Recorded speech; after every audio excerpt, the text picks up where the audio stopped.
Good morning, good afternoon, and good evening. Ladies and gents, we're back at it this week.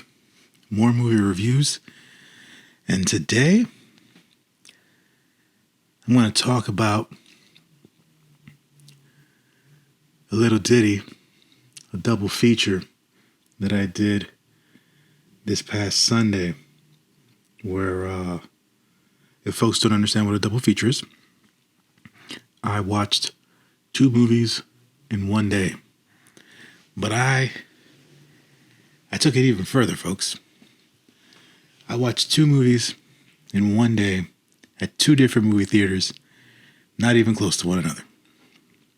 Just making time throughout the day to fill up my day with things to do.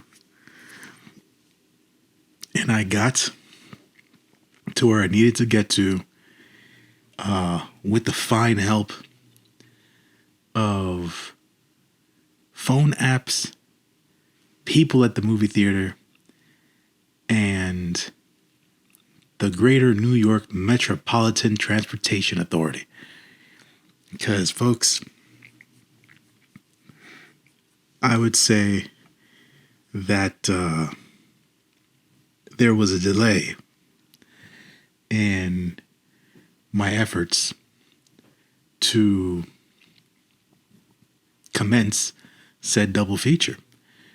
So this particular recording is going to be about me talking about Cocaine Bear. The review part isn't that long because I have only a few thoughts about the movie. So I want to give you the little tale about how it went for me to even get to watch Cocaine Bear. So on my schedule, I had Cocaine Bear booked for like 7:15 p.m. at my local AMC, which is in Midtown Manhattan, right? And earlier in the day, I had booked another movie. That movie, I booked it for 2:45 in the afternoon. So I figured to give myself time throughout the day, right? Eat something, not at the movie theater, pick a random restaurant or whatever the case is, and give my time to just, get on the train and get off the train and whatever. Because the earlier movie was at the Alamo Drafthouse, which is in the financial district in Manhattan, which, if anyone knows, Midtown, the Columbus Circle area, is nowhere near the financial district. So you got to get on the train and ride the Iron Horse to get up and down. The travel time isn't usually much. I would say 20 minutes tops from Midtown to the financial district, as long as all trains are running actively and well. And of course, during a Sunday, that's not the case. There's less trains on the tracks, which means there's more time in between trains you have to wait for. Trains run slower. And the unfortunate part of people not loving themselves enough to stay out of the train tracks and cause accidents. I bring this up because this is part of my day. I left my gym with an hour to spare. It takes 45 minutes for me to get down from where my gym is, the gym I work at, that is, in the Riverdale section of the Bronx, down to the financial district on a good day, as if all trains are where they're supposed to be and arriving on time and there's no accidents and there's no delays, right? 45 minutes to 50 minutes. By the time I got to the train station in the Riverdale section of the Bronx, I was already there and the ticker said I had to wait 12 minutes. So I was already behind 12 minutes. Then to later find out on one of the LED boards that there had been some sort of a accident on 157th Street due to a patron being hit by a train. So that within itself, even though it was a frustration, I immediately thought to myself, geez, man, like, people are really not loving themselves out here. Because this isn't the first time I had ever experienced a delay on the train where there was an incident where a train struck a passenger or a patron. There was one incident many years ago where I was actually on one of the platforms and somebody literally jumped into the train tracks out of my peripheral vision. And that completely halted everything. Took us outward from where we were supposed to be. And it just rearranged my entire day. My hope was, when I read about the incident, that it wasn't something like that. But my mind immediately went to the worst. What does this have to do with Cocaine Bear? This particular incident rerouted our train. The train wasn't going past 168th Street. If you're just listening to numbers, if I had to get to Fulton Street down in the financial district, which is not a numbered street, you understand that there is some, or quite a distance between 168th Street and Fulton Street.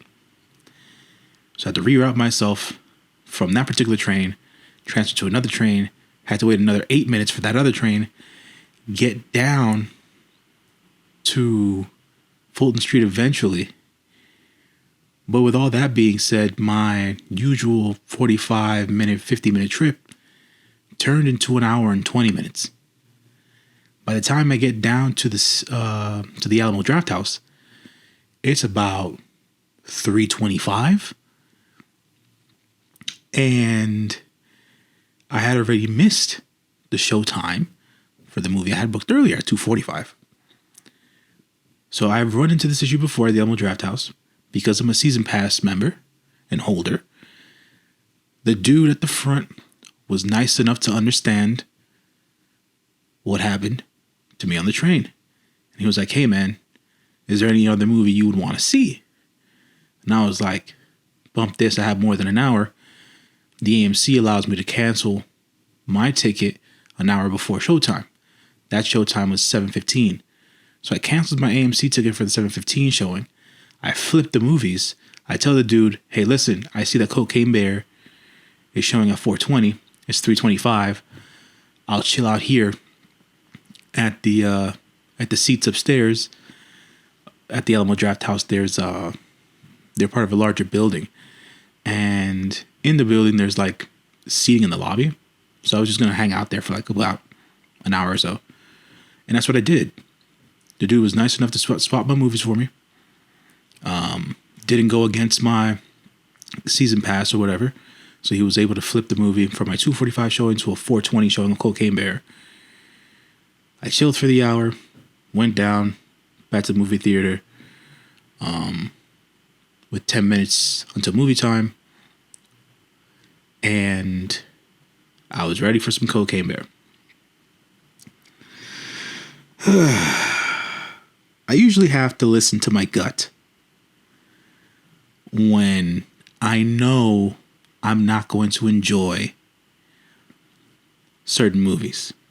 Cocaine Bear, I knew Cocaine Bear wasn't for me. But I said, hey, this seems to be a movie that's getting a lot of attention. They're really pushing it in the social medias, and it's got a lot of positive buzz. And when I talk about positive buzz, of course, I've got to talk about Rotten Tomatoes, folks. So let's talk about it here. So for the first, I'd say 24 to 36 hours, Cocaine Bear was holding strong, like 100% on Rotten Tomatoes from critics and audiences for the first 36 hours. Then reality struck. I'm now sitting here recording this episode, and the critic score after 224 reviews is at a 70%, and the audience scores after 1,000 verified ratings is at 75%. Makes sense for a movie such as this. What is Cocaine Bear, you ask? Here is the synopsis. Inspired by the 1985 true story of a drug runner's plane crash, missing cocaine, and the black bear that ate it, this wild thriller finds an oddball group of cops, criminals, tourists, and teens converging in a Georgia forest where a 500-pound apex predator has ingested a staggering amount of cocaine and gone on a coke-fueled rampage for more blow and blood. So the way that the trailer showed, I figured to get a good laugh out of this movie. I figured to find it funny. Some of the comedy was going to be dark. Dumbassery. Just tomfoolery afoot. That's what I figured the film would be. Folks, when I tell you that the most enjoyable part of my movie was the food that I ate, that's saying a lot. I didn't laugh not once. I understood the gist of the movie, what it was for, what it was designed to do. It did that, but it didn't move me. I know this movie wasn't set and made to move me emotionally, which is fine. But I found that I was supposed to find the gore thrilling, or some of the action set pieces cool, or at least some of the real, let's just say, baseline stupidity in this movie funny. And I didn't find it funny. I didn't really find it entertaining. I was a little pissed off at the end of the movie that this is going to be the last movie that I ever see Ray Liotta in, which I think is a damn shame. O'Shea Jackson Jr., the son of Ice Cube. I understand everybody needs to get paid. I understand people need to do what they got to do in order to feed their families. This was one of those movies where I swear the actors got into this because they knew that it was going to be a good time filming it, but it wasn't going to be the greatest film that there was. I didn't enjoy this at all. Like I said, it wasn't funny. I didn't get the thrills out of it.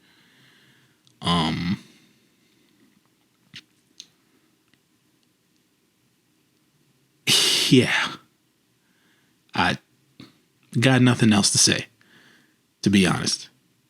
Which is why I filled the recording more with the story before the movie than the actual movie.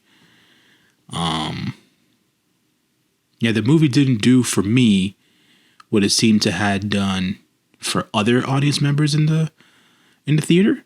They were laughing it up. They were yucking it up. They were enjoying it. You know, people were guffawing, as the term is.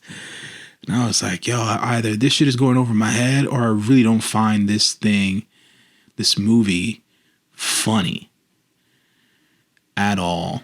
Even from, like, because they say it's a dark comedy. No, dark comedy is what you saw in a film like Banshees of Inisherin or Triangle of Sadness. That's dark comedy. This shit, it just didn't work for me. That's all I got to say. Sorry to say it like that, folks, but it's just the truth. This was, I believe, Elizabeth Banks' directorial debut. If this is her kind of humor, never going to look forward to any of her movies in the future. That's legit. The runtime on this is 1 hour and 35 minutes. It was released on February 24th, 2023, wide, and it's distributed by Universal Pictures, folks. Just so you can have the stats of it there. So yeah. Your friendly neighborhood moviegoer, John L., talking about Cocaine Bear. I do not recommend this film.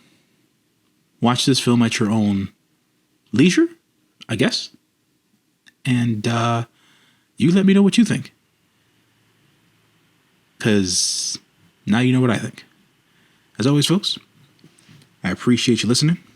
Thank you for always tuning in and being part of the YFNMG nation and community. I'll be back to talk about a film that I actually really liked, which was the second part of the double feature. And that film is Emily. Stay tuned for that, folks. I'm about this. Take care of one another. Be good. And stay safe out there. Peace to all y'all.